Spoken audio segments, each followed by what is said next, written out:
今回はリアブレーキキャリパーの点検清掃の動画です。 R1 のようなスーパースポーツに分類されるオートバイはフロントブレーキが主役でリアブレーキの影が薄いですよね。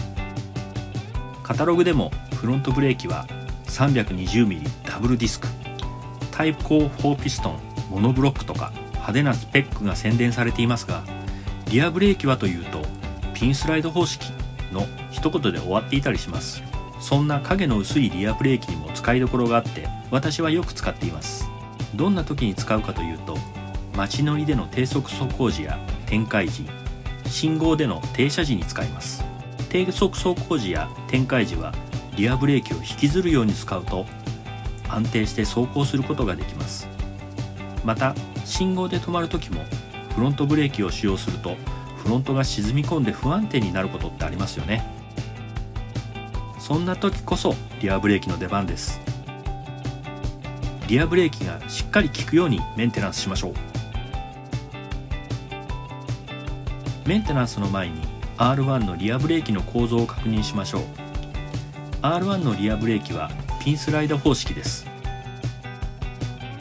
名前の通りキャリパがピンを軸にスライドする構造になっています。片押しキャリパーとか言われるものです。パッドを外して指で押すと左右にふわふわ動きます。ピストンも片方にしかついていませんので安そうで不安ですか？でも大丈夫です。 R1 のブレーキはこれで十分なんです。クルーザータイプのような重心が低くリアが重いバイクはフロントに荷重が乗らないのでフロントブレーキがシングルだったりします。バイクの特性によってしっかり考えられているんですね。点検整備に必要な時間の目安になります。ブレーキパッドの点検・清掃だけなら15分程度です。ツーリングに出かける前に少し早起きしてみるのもいいですね。キャリパーを外してしっかりとメンテナンスするのであれば60分は必要です。その代わり安心と達成感を得られます。この動画では15分コースと60分コースの両方を解説しています。ぜひ最後までご覧ください。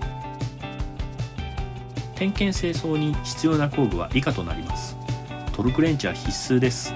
サイレンサーの取り外し時にトルクスが必要になります。サイレンサーはよく取り外すので購入をお勧めします。消耗品は以下の通りです。シリコングリスとネジロックは必須です。パーツクリーナーはゴムを傷める製品もありますからブレーキクリーナーを使用するのが良いです。今回使用した工具と消耗品は概要欄に記載してありますのでよろしければご参照ください。点検・整備手順です。動画にチャプターを入れていますので確認したい場所までジャンプしてご視聴ください。それでは前置きが長くなりましたが本編の始まりです。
うまく